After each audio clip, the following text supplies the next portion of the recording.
السلام عليكم حبايب قلبي، يوم جديد عليكم سعيد يا رب. عاملين ايه يا حبايب؟ وحشتوني وحشتوني. عاملين ايه؟ بص يا حبايبي، النهارده انا بعمل ايه بقى؟ دي فص يعني فلقه من الصدر بتاع الفرخه.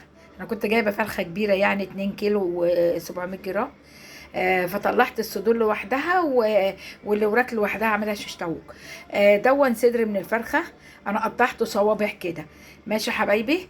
فلقه يعني من الصدر. ربع فرخه. ماشي يا حبايبي. ودون بقى ايه؟ بروكلي، واحدتين بروكلي. ده كرفس اللي انا موريه لكم امبارح اللي بفرز منه. وحدتين بتاع ده فاصوليا خضراء، هم اللي باقيين عندي. انا بحب اكتر من كده بس هم دول اللي كانوا باقيين. على حبه بزله. كوستين صغيرين خالص. جزرايه والله ومقطعاها برضو صوابع، كله قد الفراخ. وبطاطسايه واحده برضو مقطعاها صوابع. آه، 4 بصلات قوارمه كده صغيرين. ماشي يا حبايبي. وفصين توم هنا صغيرين كده. طبعا هشوح الفراخ، انا تبلتها دلوقتي وهسيبها شويه في التتبيله. ملح وفلفل، بهارات فراخ، كمون وكزبره. ماشي يا حبايب قلبي. وعصرت عليها ليمون. وبشرت طماطميه صغيره عليها. ماشي.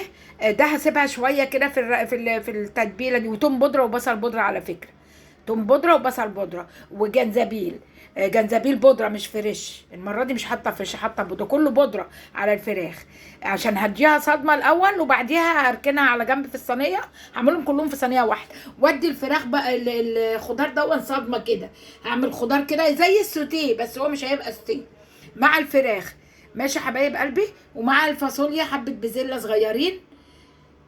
قرن فلفل كده هحطه في وسطيهم كده سليم زي ما هو يا دوبك. نغزاه كده وشايله القمع بتاعه. والبروكلي. وهعمل جنبيه رز بشعريه، اما اخلص هوريكم الاكل بعد ما يخلص يا حبايب قلبي. ده بالنسبه للاكل لنا النهارده باذن الله. اكل خفيف كده ولا تحمير ولا حاجات. برضو شربات وطبيخ وبتاع، الواحد تعب من الحاجات دي. هعمل حاجات نواشف كده خفيفة برضو. ومش ناشفة قوي يعني، برضو هيبقى فيها خضار دون. هيبقى فيه صوص صغير، حبة صغيرين كده.